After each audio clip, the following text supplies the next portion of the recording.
Nothing intelligent to say.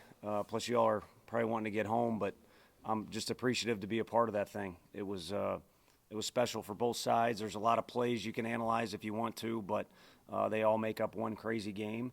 And probably both teams could have had 6 or 7 players at this table, but I think it's fitting the two guys that were selected for whatever reason to be up here.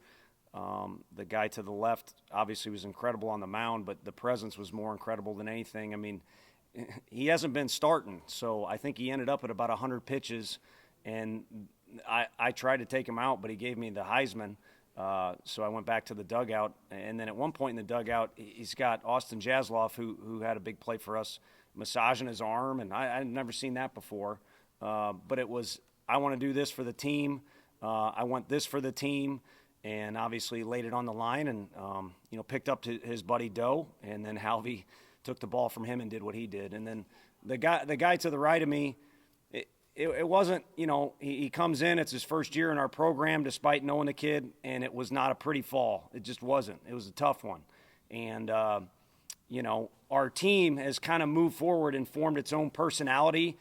We've come together, and that's kind of mirrored his kind of, time at our place. It's just been awesome to see him kind of start to shine through with his personality and get more comfortable. And as he's done that, he's become a better player, but the hell with that. It's just more fun to come to work and be around with him. So, again, I'm appreciative for being a part of the game, but I'm pretty appreciative to be around the kids I get to be around. We'll start in the front here on the left, and we'll come back here, and then to the right, and then back up here.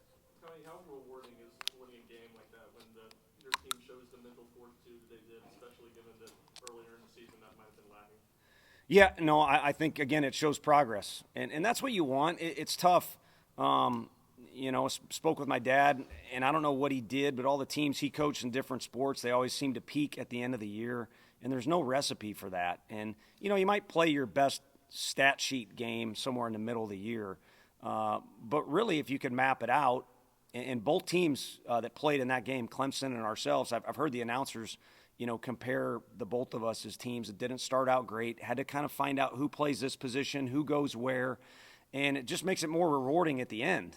And to me, it would have been rewarding. It sounds crazy, but man, I don't know what they had to say, but how you can't be upset with your effort, either team. So my words to the team would have been the same, win or lose after that thing. Here in the front, the top of the ninth inning, Grice is one pitch away from a complete game. What do you see from Christian that allowed him to get on base and then kind of passing the baton to Blake, and what do you see on Zane's home run as well? Yeah, it won't be a great answer, but to me, that guy did the same as our pitchers. I mean, he was past, and I don't want to speak for him. I don't think you say he's past E, but there was a lot that went into the build-up to that of, battling, and obviously had a lot of strikeouts. I don't know how many, but he always has a lot of strikeouts when he pitches. But it was reminiscent of some other lineups we've had. Yeah, double-digit strikeouts. Our guys made sure that they had competitive at-bats, and eventually we were saying in the dugout we're going to get to this guy. And, again, not many have. And then that sets the table for Zane to be in a position, to do what he did. And if I'm not mistaken, it's been a long night. 2 strikes. And he's been known to take a hack. And it was just a good short, straight to the ball and fight. I think it was 0-2. He gets it back to 2-2. And he and I have had a conversation before. I'm not taking any credit, but sometimes as a hitter, when you miss your pitch or you don't get to, take your A-hack, you have to reset, and he did that and got himself in a position to be in that count, and then just a good short punch. And he's hit a lot of them over the fence, and Coach Elander joke all fall long because he hit a bunch in the fall that he's glad he's doing it wearing our color orange, because like I said, he's done it often. Go back here. Who raised their hand back? Someone raised their hand back here. No? All right. Then we'll stay up front here. Yeah. Tony, how many times did you think about taking Chase out? And what was it like? There was a moment, maybe that strikeout with the bases loaded, where he basically said, Yeah, to be honest with you, we had a conversation before the game. I was just kind of waiting for, it was his game.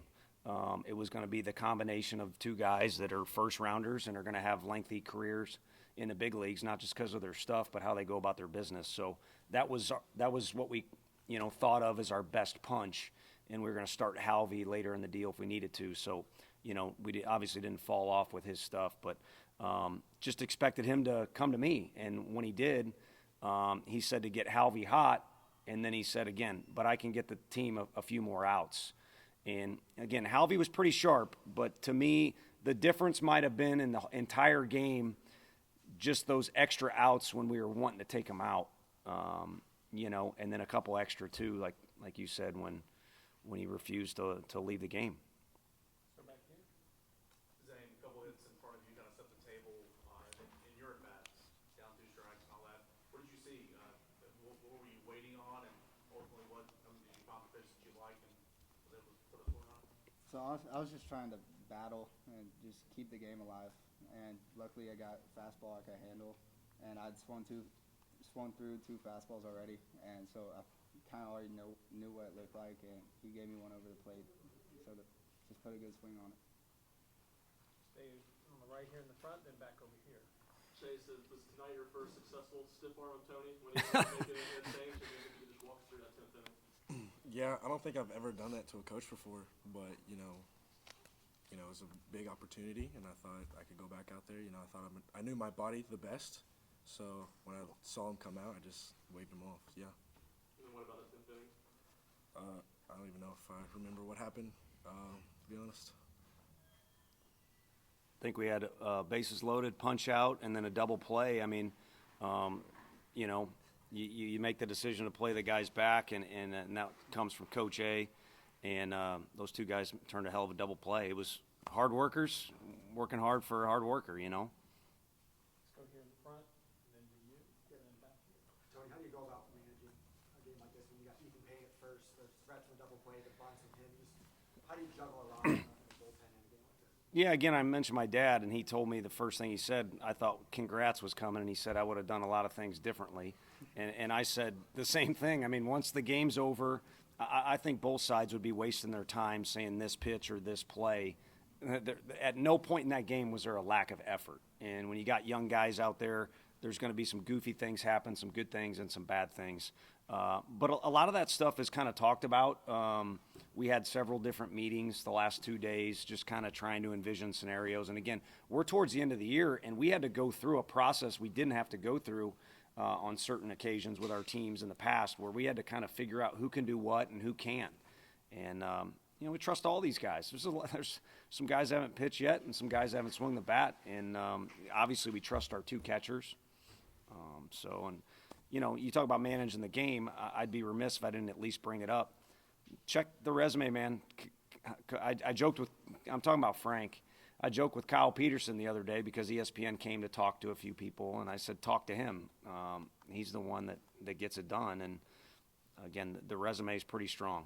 And to have to sit there and call pitches throughout that game, I know Burnsy was calling his own game at times, for that length has got to be stressful as all get out for both sides. All right, so we've got, how many more questions? You got 3. These will be the final 3 questions. We'll start here. Tony, is that the best defensive game y'all have had this season? I don't know. I'll take it if you're going to call it out like that. I know these guys punched a lot of guys out too, and the guy to the right of me made a couple really nice plays coming in and getting the ball. And, double plays have been at a premium for us. It's not like we don't – we got 2 pretty athletic guys in the middle of the field. Maybe this will start a little trend for those 2 guys. Let's go here in the front. What did you see from Halverson? What allowed him to be successful? How rewarding was it for you to see him have that moment given his injury history and kind of everything he's been through? That occurred earlier in the year. I mean, him and Joyce, the way they kind of battled back, and obviously, Joyce, man, had a little bit of a setback, but Halvey's just kind of continually gotten better and better as he's gone. And, I'll say this. He's so fiery. I joked about Christian Moore last night. Halvey, same way. He's so fiery that at times it kind of goes to, like, maybe it's my fault, follow the leader. Sometimes the energy goes in the wrong directions. But, again, tonight – and Clemson did the same thing, but our guys were so keyed in on helping each other and picking each other up. There were some painful moments on offense, but guys were quick to pick each other up, or the pitchers went back out there and got it done even though we squandered an opportunity to score. So you got the best version of some of our guys, including Halvey, when they're just focused on competing and getting the job done for their mates. All right, final question back here. Coach Trevor, OCGuys.com. Obviously, you played in front of some really big crowds like this one, playing in the SEC. How did that prepare you for tonight? And also, how did this crowd compare to those? And second part of that question,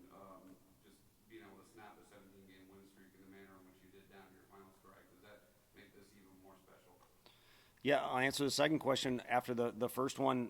You know, at Hoover, there's pain in the air for the Vols, Vol fans included, that make the trip. Our tournament's unique. You get a one and done. But the comment I made to a few of you guys that were there was the league prepares you, and so does the ACC. But the crowds we had to play in front of, you know, I shouldn't say it because now I'll hear something new tomorrow, but I've kind of heard about everything myself, and I don't know if these guys agree with that. So it's right on par. It's right on par. I mean, we feel great about our league in all sports, and you stick your chest out, but it's the same deal, man. And there's a long list of tradition here. I mean, Coach Leggett being in the dugout, so it was about the same. And you guys barely said anything. You got anything to throw out before I answer the last question? They're probably hungry and thirsty. You good? Good. Yeah, he speaks softly. Yeah, but no, I mean, baseball is a game of percentages, and it you know, maybe we got lucky because of that, because they've had a long streak. But again, I think you got the class you did because regardless of how the last few games have gone, you got two teams that are playing for each other and continually getting better. All right, thank you, Coach. Thank you, guys.